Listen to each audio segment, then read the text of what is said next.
I have this natural desire to want to say good morning, and I just can't resist that. So I'm going to say good morning. Good morning. Good morning. All right, we're all awake here.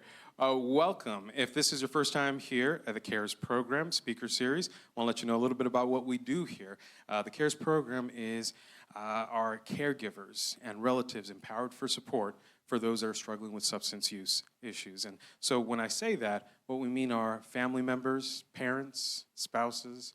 This is the community that often has lots of questions and very little answers and wanting to help someone that they truly care about and love. And this space has been created here within this church at Cornerstone so that we can connect people, family members, share stories. And so if you're here tonight, you're in for a very, very special time because we have an incredible guest, Dr. Octavious Bishop. Dr. Octavious Bishop and I are colleagues. We work at the University of Texas in Austin, so we are actually office neighbors, though we're never in the office because we're always everywhere else. But he's a wonderful man. I will tell you that's one thing we share in common. One thing we don't share in common is that one of us played at college football and professional NFL football. You can guess who that was and who it wasn't. So, not me. But this man went in. After he retired from that career in sports and NFL, he also came back, got his master's degree in social work, didn't stop there, got a PhD in psychology, and is now lecturing full-time with UT and ACC. So his wealth of experience is really what we're looking at highlighting in these speaker series. We want people who have experience, connect with the community, but can also share resources for those who are seeking it. So if you're here as a family member, we hope that you will get a lot. Please think of questions because we will give this space here so that you can share questions. And if you're someone who has been in a spot where maybe a family member has invited you or you've heard family bring you out here, know that this is an incredibly safe space as well. Because you know what? We are all learning together. We all got things that we're going through in life. So this has been a welcoming space, and we thank the church for opening that up. So with that said, I'm going to hand over the microphone to Dr. Bishop here, who will share a bit of his life story, and then we'll have some kind of just a light conversation.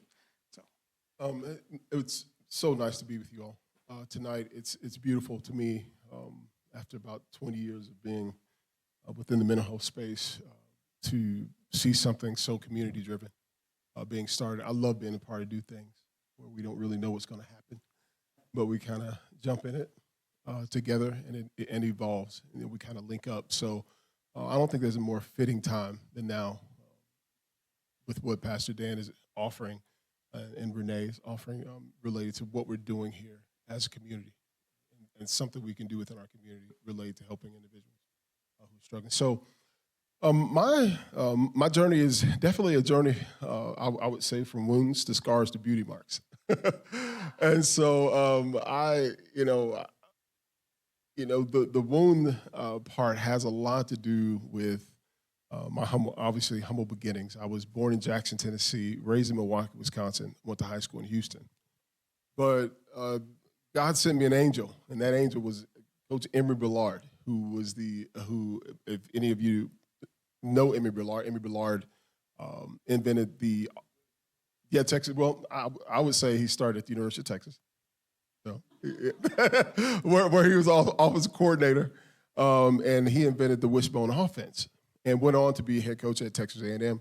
But Emory Billard played a very significant role in my life because up until that point, growing up in the communities in which I grew up in the circumstances in which I grew up in, I had a very, I would say, painful experience with the drugs and violence and things within the community. So what I was able to see in those communities related to the crack epidemic was really has really been cemented in my brain with many things I saw at a very early age, things I probably shouldn't have seen, right?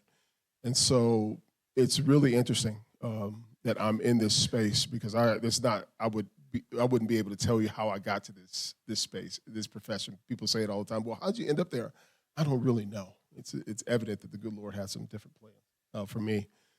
But and then so I would travel that space to moving to Houston. So thankful for my mother she's just an amazing pillar in my life and such a great source of strength, keeping me from certain things, but all she could, right? That's what she did. But I would move to Houston, play football in Houston, go on to play at the University of Texas and professionally. But afterwards, I would circle back up and end back up in the space that I would like to say I was purposed to be, and that's working with individuals to help them with their wounds, right? To recognize the healing nature of a scar, and to actually help them turn those scars into beauty marks. And so that's what I deem this to be. There are things like these type of programs and organizations and things to support the community, to help individuals. And so there are two quotes that I really live by, and for the past 10 years they've really been strong messages in my life. The first one is from Greg Childs. And Greg Childs says, "Somewhere between the bottom and the summit is the reason we climb." Right? Somewhere between the bottom and the summit is the reason we climb. And so I'll speak a little bit about that tonight as it relates to the families who have experienced certain things related to addiction. Right? We'll talk about what that looks like. And then the other one has to do with John Eldredge. And if you're the main character in your life story, then your life story is too small, right? So those two quotes have been cemented, and etched in my space. So anytime I start feeling sorry for myself, anytime I get to I have pity parties, right? I have pity parties too, right? Anytime I deem something is too difficult, or I tend to, start the blame game about, what happened here, what's going on there. I kind of lean back into these along with my faith. I'm an ordained minister, so obviously I study the Word of God. That's a daily thing for me, and it's something that definitely keeps me centered, and helps me continue to find the azimuth and everything I need to get back on the path I need to travel, try to travel a really good, wholesome life. But addiction is a tale of two sides, and there's the experience of the sober mind. And for the purposes of this, kind of introduction, is that would be families, right? The sober mind, and what the sober mind is experiencing, and then what the addicted mind experiences. And in psychology, I'm more of a neuroscience guy, so I speak a lot about the hardwiring of the brain and the significance of the mind, right? And many times they don't work without each other, but they're not the same. We don't feel with our brains. We don't feel with our skin. We feel with our brains. We don't see with our eyes. We see with our brain. We don't taste with our tongue. We taste with our brain. We don't smell with our nose. We smell with our brain, right? But the mind is something different, right? The sober mind tends to hold the same. I like to define the mind as a blank white canvas, and we've all been given a set of colors to paint the world so that we can express our minds to everyone else. Because I may be able to see your brain, but I don't know your mind unless you give it to me and you show it to me, right? And so the sober mind has a set of colors, and those sets of colors they haven't been changed by addiction, or by a specific drug. But the mind of an individual who has, yes, they were born with a set of colors, but those sets of colors have changed, right? Those colors have changed. The shades have changed due to certain circumstances and experiences in life. And so when we're really paying attention and looking at addiction from the sober mind and the addicted mind, and the sober mind and addicted mind experience, we cannot look at them in the same light. We cannot. The trauma and the experience that goes along with with the sober brain is not going to be the same as addicted, because the addicted brain many times may not even be able to remember everything that happened, right?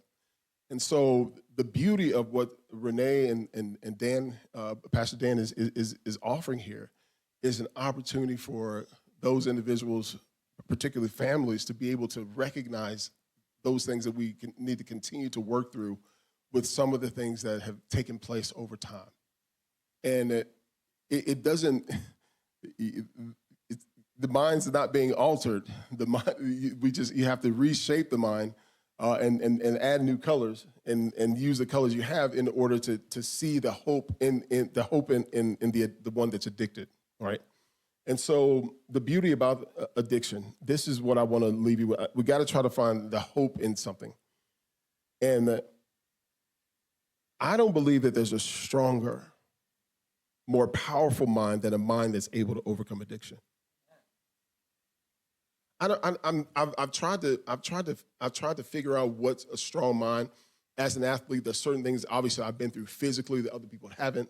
There's things I've navigated that's been difficult mentally and from and even from a spiritual standpoint within my own experience, whether it's depression, anxiety, or times of strife. But to change one's mind from addicted to sober, it takes something special.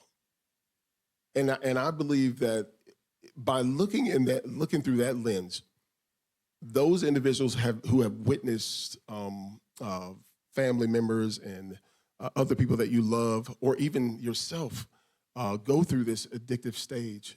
If you're able to recognize how difficult it is to change the mind, then we can really appreciate the process and what's actually taking place on the other side, right? Does that change the fear, right, of what happens? Maybe some, maybe not, over time. But at the end of the day, we're finding hope. We're looking for hope, and we're looking for what's happening, what's to come. And the beauty, the good Lord is awesome because we are the ultimate science project, right? And he's the ultimate scientist. And so when we change our minds and when an individual finds another space within their minds and in their brains and forms different telomeres to make change, now we have a completely different, new individual. This is the problem with that is the one that's sober is always looking at the one who's changing and waiting to see the old one because their brains and their minds have been altered. That's the space that's very difficult to navigate, right?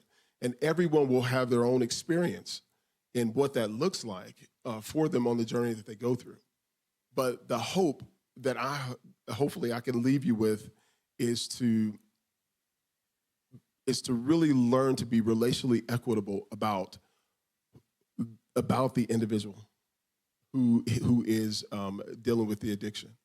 And we want to be able to draw on those things that are wonderful about them. We want to be able to draw on those things, the newness of what's happening, because there is a possibility that they could be better. Right? There's a reason why that drugs are part of what happens, right? We do drugs or addictions happen. There's a reason why. And everything that led to why has a character defect associated with it. But once those character defects have been shifted and those new colors have come into play and those new telomeres and different formations of behavior have happened, it can be something better. And it should be something that is celebrated. So there has to be a level of relational equity from obviously the experience of the sober person, and there has to be a level of relational equity from the one who maybe can't even remember all of the terrible things that happened, right? And so that's how we build. The goal is to build something new, a new path, a better path, a path of hope, a path of redemption, right, and a path of being redeemed. I don't think I need to say anything more than what's been shared here. Octavius, you have an incredible amount of expertise in this and working with communities. And one quote that stood out to me is what you were sharing towards the very end, is this relational equitability.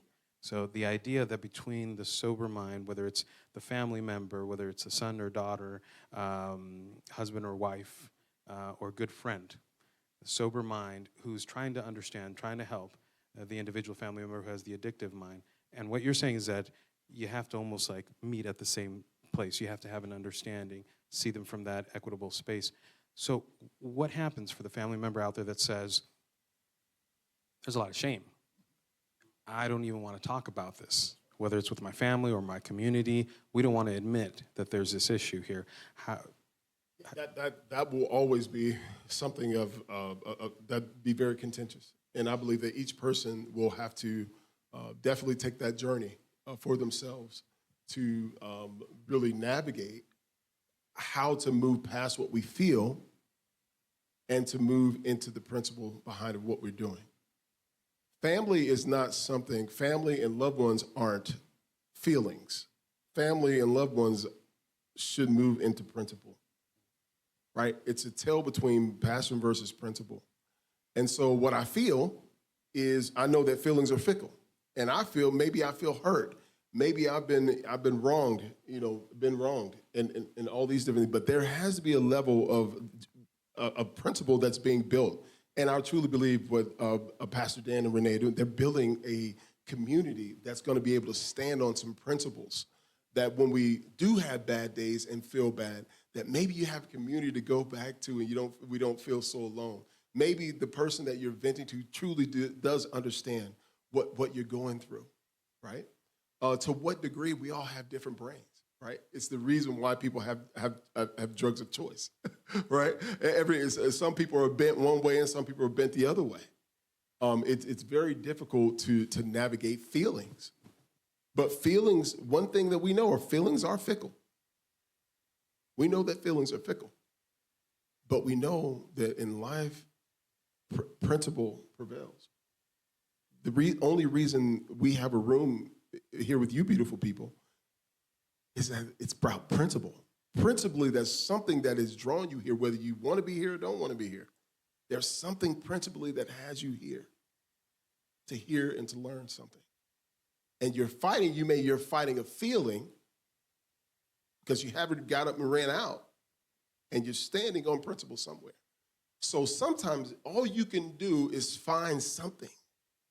Find something to hang on, something to hang on to. I'm not trying to be real preachy, but I am a preacher. and I, look, the Bible is very clear. There are times in our life the only thing you can do is stand. And the families who have been here, been through addiction, you know what it was like when you couldn't do anything and the only thing you could do is stand. And wait. And hope. Right? So shame and guilt, what we do with it, we can't. There's really not. I don't believe there's a true answer to those feelings. I know I have a principle. I'm principled in the manner in which I address them. But how I feel about it, I don't know. It varies. With our program and what we're shaping here, we're looking at 3 keywords. We're looking at building community, education, and support. This represents part of that community aspect. What you're sharing here represents the education. And then what we're looking for in terms of support for the person that says, hey, at 2 a.m, I'm getting this phone call from my loved one. I don't know, is this the last call I'm going to get? If I say no to helping out, what's going to happen? Will I have another day? What do you say to the family member that says, what do I do in that situation? That's a very good question. Once again, what do you do? What do you do, right? Building programs like this, having community, being principled in how we navigate this program and the supports we have, hopefully we'll build something that's strong, something that does have some limbs that we need to that you can build to tie the knots and stick together. Sometimes there's nothing you can do in these matters. If I'm being honest, I've been in those situations in the mental health field before. Like there's absolutely, if for me to tell you that there's some remedy or trick or something, there's not. I don't believe there is. Just to be honest with you, but for some reason, I keep being drawn back to these spaces. You know, the good Lord keeps placing me in these spaces to continue hope, because principally there's something about the wounds and the scars and the hope for the beauty mark that I truly care to experience. So when you talk about the wounds turning into scars, turning into beauty marks, you're describing a journey that starts off with all the pain that you're experiencing in those scars, to the wounds that then are visible scars. We see that people understand that there's hurt that's there, and then eventually they turn into beauty marks. So in your experience, tell us a little bit about people that you have met that made it to that beauty mark stage. What does that look like for those family members? I've been so fortunate to have seen family members, to have walked through, even with guys that I played football with, walk through this journey and end up on the other side with beauty marks. And that experience is, it's hard to see when things are just the worst, at their worst state. You know, you don't even, there's no way to even fib about what the hope would be, because there was no hope. Sometimes there was no hope, what the person physically looked like, how the person looked and where they were. But at the end of the day, when the healing does start, the healing process, because of the principles that stand on the resources that have flooded, or individuals or churches or places, programs like this that have begun to support, when that person does turn the corner, we're ready to help them. We're ready and willing, and with the hand out, hey, let's take this journey together. Let's take this journey together. Now, I'll ask two more questions, and we're going to open it up for anyone who has questions out here or even online for those of us joining virtually here. You mentioned a very important person in your life, and you described her as a pillar of strength. I think you know who I'm talking about. So when it comes to your mother and what she represents in your life and what she did to help, there's many mothers out there. There are many parents out there. There's many family members out there who look at their children and say, I want to break chains, and I don't want this to jump to this next generation. What do you share with them when they want to instill hope and help? Man, that's another great question, by the way. What my mother has taught me is that love is not an emotion. Where is it? Where do you feel it? It's not an emotion. It's a principle, right? You know, in the Bible, we have the fruits of the Spirit, and every one of the fruits of the Spirit is a principle. And we can make up feelings, right? But there's no feeling. It had nothing to do with the feeling. So with my mother, there are times where she gave me a hug, and it felt so good for her to give me a hug. But there were times she said, son, if you take this road, I have to work 2 jobs. And if you decide to go out here and go with that crowd and that group, there's nothing I can do for you if something happens. That's also love, right? That's also love. So it was the dynamic was love doesn't, it's not a feeling, it's a principle. Sometimes it feels good, sometimes it doesn't. Sometimes it hurts, sometimes it doesn't. We also have to love, you know, enough to know when to let go and when to hold on at the end of the day. And so that's a very tough decision. There are times my mom would help me, and then there were times she said you probably need to feel this a bit. Yeah, you need to feel this a little bit. Love is. You spoke about principles. This is my last question. And for those who have questions in the crowd, please feel free. And just a quick reminder, this is anonymous, so the videos are pointing at us here, and we avoid using any names, so we want to protect that confidentiality. So please, we've got a great expert here. Ask any question that you have. But you touched upon one key point that I wanted to highlight, which is principles. And for a program like this that is, to my knowledge, not something that you see often, something that builds a support network for those who are the caregivers. And there's many versions of that, but a community that is empowered, provided education, we're building this and people are witnessing this as it's being built out. What type of principles do you think are important for it to be infused into a program like this? Yeah, that's really good. And the first thing I thought about was the locker room experience. My locker room experience, right? One thing that athletes and you probably struggle with if you ever played a sport, you ever been maybe part of law enforcement or in the military, it's what happens after the safety of the locker room, right? Like where do I go? What am I gonna do? So in a room like this, in a program like this, you sit amongst like people. You sit amongst people that actually have shared some of the same cries and moans that you've had, right? It's something when I'm working out and I'm pushing, Pastor Dan, with a fellow ball player, and we just feel like we can't go any further. But they look at me and say, "Oh, keep going. Oh, keep going. Hey, come back, bud. I know you're sore. I know your foot hurts. Come back. I promise it's going to work out." And it always did. So, and I attribute my experience in athletics, probably the most profound part of it was the locker room experience. The locker room was a safe space. It was a space I could be myself. It was a space in which I was principally loved, not always liked, right? But I was principally loved for who I was and for what I brought to the table, because we had a common goal. We had a common goal of winning. You have a common goal. This program has a common goal.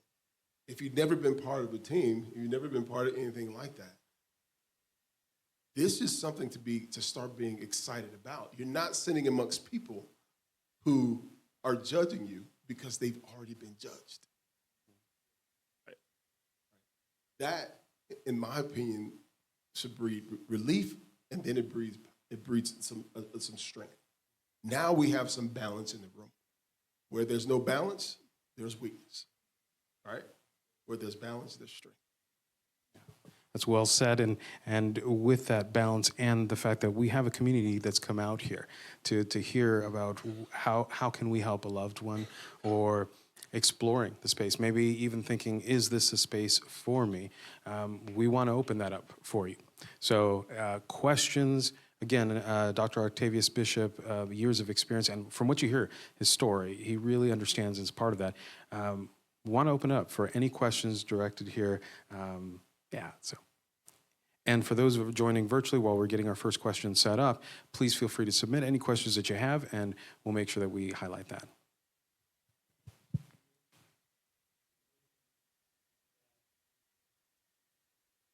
In a second, there we go. You mentioned how to build a better path earlier. And so it's kind of a twofold question. What would be some practical ways that we can help those that have sometimes impacted us with their addiction? How do we help them build a better path? And you also mentioned part of that building the better path was healthier habits.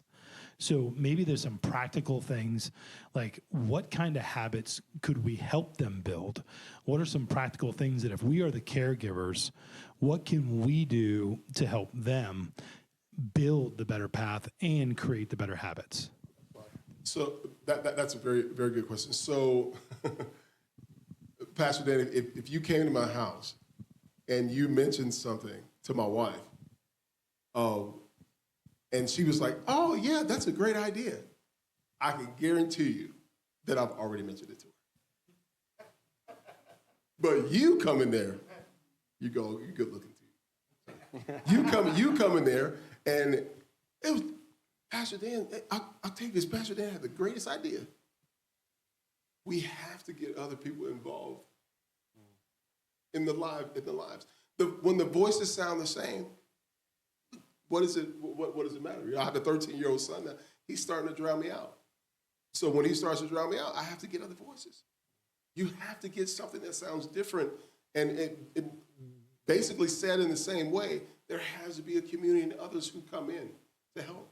That's what community is about. It's what we've been missing. This is what we've been missing. You're not going to take them on the path, basically. You're going to have to allow somebody else to help you with that path. The power of mentorship is unbelievable for both the mentee and the mentor, right? It's a beautiful, beautiful, beautiful, beautiful path and a journey to take. Mentorship is awesome. I don't believe that we early on do that enough. We don't find those voices early enough that can really help us along the journey. I believe that the faster we can find those voices and those individuals who can actually speak into the lives of our loved ones that they can connect with, I think that's going to be really important. And it's up to programs like this, pastors within the community like Dan, to help individuals find those mentors and find those different groups. Something else. The disciplines and habits. Well, one thing I do know about addicts, they are very disciplined about the drug, right? And so one thing I've learned is that when we talk about discipline, you can't talk about discipline until you find out what inspires somebody and then what's going to motivate them. So we don't. How many of us have sat down with our children and said, "Hey, this is what inspiration means," and give them an example of what inspiration means? Okay, this is what motivation means. Now, inspiration will make you feel good. This motivation, it may make you feel good sometimes, but it may not make you feel good all the time. Because I have 3 kids. I don't discipline them the same way, and I don't reward them the same way because they're not the same. They don't like the same things, right? And so when we talk about, habits and what all the things that form, we have to find what's going to work with partnering between the sober experience and the addicted experience. There always has to be an eye level communication, meeting you where you are, so that you can draw into the equity, right? The relational equity. And once we draw into the relational equity, now both parties and both individuals, the family, the individuals, and whoever's involved has a say-so and has a hand in making that decision. That by itself changes the brain. That changes the brain. There's 2 ways to change the brain. One, pharmaceutically. The other one is what we're doing now.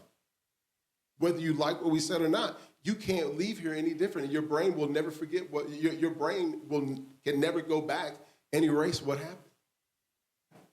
So those are 2 great questions. What does it mean for the one who's addicted? What does inspiration mean to them? Do we know what has inspired them in the past? Have we tapped into those things, right? And then motivation, what motivates an individual? What motivates them into forming better habits? And those habits won't be made by us. Those who are super close. You're not that's not going to happen. Those come with the resources and putting the other people in place so that those habits can be formed and they can see different versions of habits. Remember the play between the hard wiring of the brain and the mind? An expression of the brain from somewhere else, the other colors, they have to see other colors in mind, and those be expressed in order for them to really, really be able to form those habits. Thank you. Other question? As we get the microphone here to the next question here, you talk about brain and how it's hardwired, and then we also talk about the mind and seeing different colors and the ability to influence that and change the view that we have. In your work, because I know you have also done extensive work in men's ministry, so you've worked with fathers, you've worked with people who have been good mentors, people who have needed a good mentor. And when you see the influence of alcohol or drugs impacting that hardwired part of the brain, what hope do you give to family members who may have been told, well, they're just too far gone? Yeah, that's it, man. That's a hard question. The only individual that can determine that is the family, right? Really, and the individual about what's too far, and what's gone, and what does that mean? What does that mean? From my standpoint, there's not a time that I have personally, no matter how bad things have gone, and it's gone really bad, in a lot of situations where I said that, I give up. There's no give up. I don't really know what quit means. So for me, that's really hard. The way that I've been, conditioned related to, keep moving in life or giving up. Give up is not part of my mantra. I don't have that. Now, a quick follow-up on that here while we get the next question prepped. What about those who say, I won't quit, I don't give up, and they go to exhaustion mode? That's a great question too. Is it just because we choose to protect our own sanity doesn't mean that we've given up? As a matter of fact, because you've chosen to protect your own sanity, we've actually made a very deliberate expression of our minds to the other individual. Right? This is we're pulling out different colors to show that, hey, I'm painting differently, and I'm showing you that I'm painting differently. This is not a give up. This is something different because what was done before is not working, right? And unfortunately, in the cycle of addiction can cause you to get a little dizzy, right? It's a little dizzy. It make you a little dizzy. Well, in order not to be dizzy, you got to turn the other way. You got to figure out a way to turn the other way and do something different. And just because you may not want to go that way, but you're choosing to back off doesn't mean there's a quit. We have a question here. Well, this is more of a statement than it is a question. I have two halves to my life, and part of them, I was doing a lot of drugs and drinking and living in Aspen, Colorado, and at the University of Texas. The whole story, behind that. But to dovetail on what you were talking about not giving up, the key to that, let's just say in my addiction and what I've done to help other people is patience. Because what you have to understand, you can talk to that person all day long and they'll go, yeah, I know I need to do that. I know I need to do that. I'm sorry. I apologize, this, that, and other. Until that person wants to give up or wants to quit, it's extremely hard to get them to do that. So to your point, when you said don't give up, I was thinking, that you have to have patience because it takes a long time for them to create an addict, and it takes a long time for them to overcome that addiction. So patience is very important in that, and remembering that addicts will lie to you. They'll tell you anything you want to hear all day long, and they go right out the door and go out and start doing drugs and stuff. So back to my key point, somebody has to really get to the point where they want to quit, because it's so hard to quit. If you don't want to, it's 10 times as hard. And as we get the next question here prepped up, a follow-up on that, patience. It sounds almost like one of the principles that you're talking about that you hold on to. And so if patience is one of those principles, and we're talking about a wound that is starting to scar but then gets picked at again, relapse or something else happened there, the family's journey could be a very long one, and we don't know where that's going to end. What hope do you give to that family member who's saying, I'm trying to be patient, but I also want to take care of myself? I don't know how that care looks like. What does that look like on a practical level? And I'll kind of speak to what I kind of told a lot of my students, right, who go into the mental health field. If you are entering, and what I tell them is, if you're entering a field in mental health, and you are not a person who's willing to receive counseling, you're in the wrong field. As a matter of fact, I believe that if you don't receive counseling and mentorship, you should not be in it, right? And so at the end of the day, what's gonna happen is, in order to really be patient and have patience, you have to be able to make sure that you're securing your well-being. When we get on the airplane, what do they tell us? They say, put your own mask on first, right? You have to put your mask on first before you can help other people, or else all of you pass out and everybody's done for, no matter what. So take care of your safety mask, right? Put on your safety mask so that somebody has to have a clear mind in the situation. And if you can't, in patience, you can have patience, but we're not automatrons. We're human beings. We get frustrated, we get annoyed, we get angry. All these things are a part of who we are. And I believe that all feeling is a gift. I just believe that emotions are a warning, right? And it's something we should pay close attention to and do something about. A question? I actually have a question, but before I ask, hi everyone, I don't bite, and we love to hear from you, so please feel free to bravely put your hand up in the air when you're ready. But my question, you had talked a little bit earlier about the importance of sometimes bringing new people into the conversation, that we're not always the one that can impart the wisdoms we want people to hear. And I personally know just the importance of how much connection and the lack of not having connections when you are facing addiction can make that even more difficult to overcome, right? So I'm curious what recommendations you might have for people who need those connections and their loved ones who see that.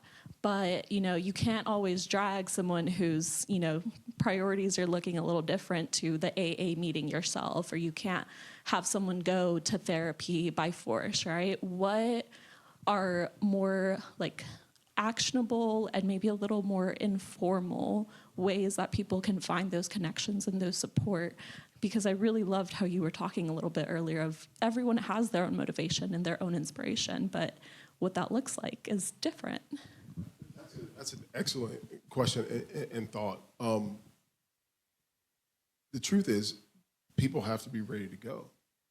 And if you have a loved one who is not ready to go, then I would stand in the mirror and say, well, I think I'm the one that needs to go first, right?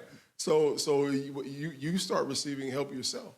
Unfortunately, many times when trauma hits, sometimes we become paralyzed. And then we're in our own heads, and you don't want to know how bad I am in my own head, growing up as an only child, right? I don't speak very well in my own head to myself. And so at the end of the day, I know that I have to do something. If I'm going to help someone else, I better get a better understanding of clarity of what I'm getting myself into. And maybe there may be some things revealed about myself that needs to be corrected in order to be able to help the other individual.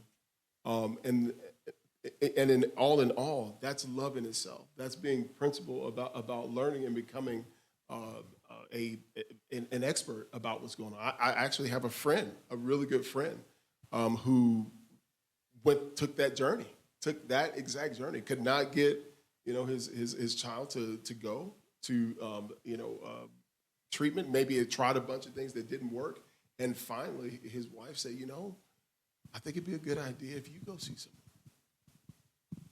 right? And it's a wonderful story, because it's a story of sobriety, and that story continues to grow, and there's a lot of wonderful things that are coming from it.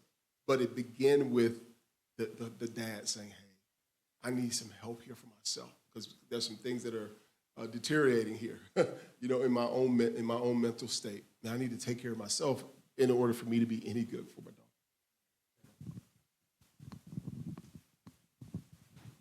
So you made me think about something that I was told, and like when the whole family is in crisis, and somebody said, it's like the whole family is in quicksand, and there's a rope hanging down, and you're pleading with the addicted person to grab the rope, and they won't grab the rope, you know, and at some point you've got to save the family and grab the rope and pull yourself out of the quicksand.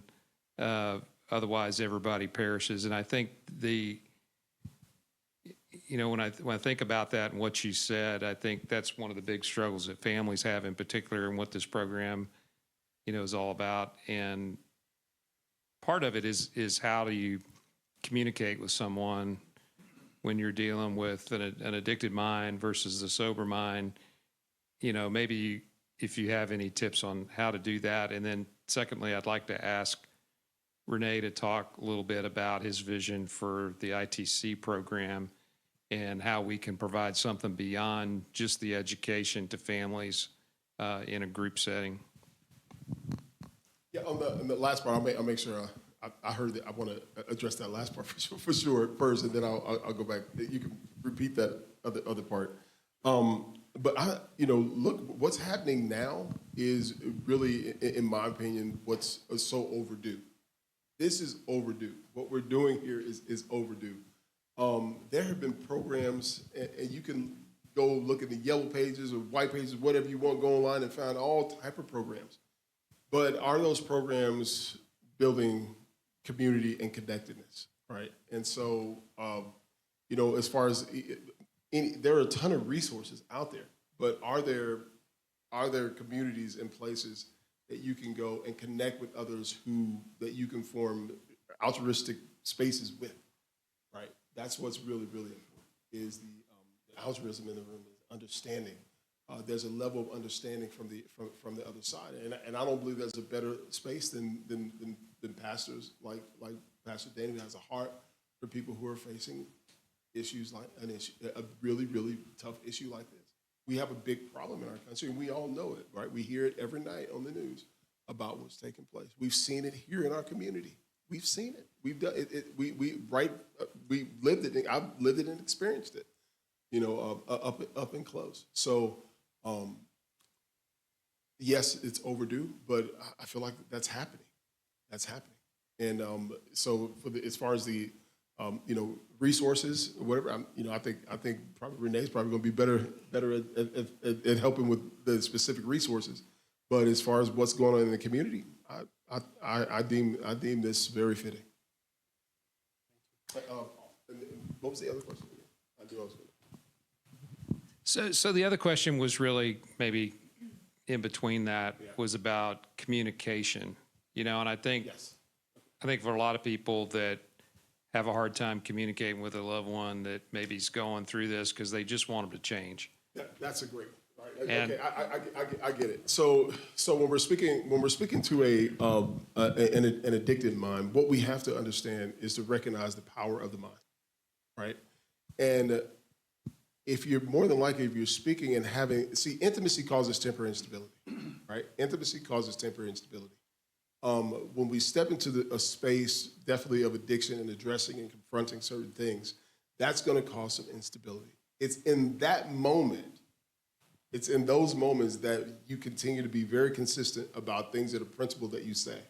Because I can pretty much attest that every addict knows specific things, whether they were high or they weren't, of things that loved ones said and did that really mattered in certain moments that they always draw from, right? The brain and the mind is very powerful. It's really why I study it. It is so powerful. It's just that there's certain things that are going to really, really resonate with each individual, right? Just like that specific drug resonated with them to fill a void, right, in their lives. There's something that someone that loves them and that they love will resonate with them. So you be consistent about things related to principle and what you speak, right? No matter how harsh I am with my kids, if something happens, at the end of the day, I look in my eyes and say, I love you, right? Right? I believe in you, right? I like you. This is important. And so it's those humanistic pieces that move beyond the dopamine and the serotonin that really look into the core and the heart and spirit of a human being, right? There are spaces there, and we see those. I'm pretty sure every person in this room can also remember those good days when the person that they were, the addict, they're having an addict experience, but then they saw a glimmer of what they knew the person was. Remember those days? Y'all remember those days? Yeah, right. That's what I'm speaking to, right? Sometimes it's the things that really can't be explained, and the areas that really speaking that really touch the very core of that individual that's connected to you. It's just a reminder of you not to quit. That's all that is. Is that no matter what is going on, that person's in there. They are in there. They're in there, and you get those glimmers, right? It could be something you laughed about. It could be something that happened on the trip. Every one of you, I can see your face and say, you've seen this before, and experienced this before. And it's so important to recognize that, because sometimes all you have is a smidget and a gnat of hope. And sometimes it's just, it may be a smile, it may be a laugh, it may be a song, right? It could be a song, or it could be a time, it could be a photo, right? That you share, or a time you share. So, we can get all educational into all the learning piece of it, but I don't ever want to take away from that piece, that connected part of who you are to that person who's been addicted. We're wrapping up here. For those online, I just want to put a reminder here that we do have a space for feedback, and those who are here too, we want to hear what other questions that you have in mind, things that we want to ask Dr. Octavious Bishop or other speakers that are coming up ahead. So we have a space for that. We want your feedback in terms of how we grow this program. We want this to be a growing network, a growing community. And what you're hearing today represents that first phase of this program, which is the expert speakers. We want to bring those people to share that knowledge and education. But the next phase of this is to have people come in groups, to be able to meet and build connections and say, you're a father, I'm a father too. Here's my story. I have a daughter. This was my story. And find those people and learn together. This group that we're forming is very special because it is based on an evidence program called the Invitation to Change. And if you're online or you'd like to visit later tonight, just know that we have information on that model. And the reason why we're really excited about that is because this one is not the model that you feel shamed. It's not the model that you feel like you did something wrong. It's the model that helps us understand what is going on in the addictive mind. That the sober mind says, that's not my experience, but I want to know what's going on so I can see my daughter, I can see my father again, and see the human that I care for, and understand why do they choose this over me. And so the Invitation to Change model is going to start off with key principles like awareness. So we're going to have about 8 more experts share on a weekly basis, so stay tuned. Come back every Monday. Each experience is unique. Each experience is different. It's shaped by different life stories with great advice. But then we want to get everyone into the room, because here's the thing.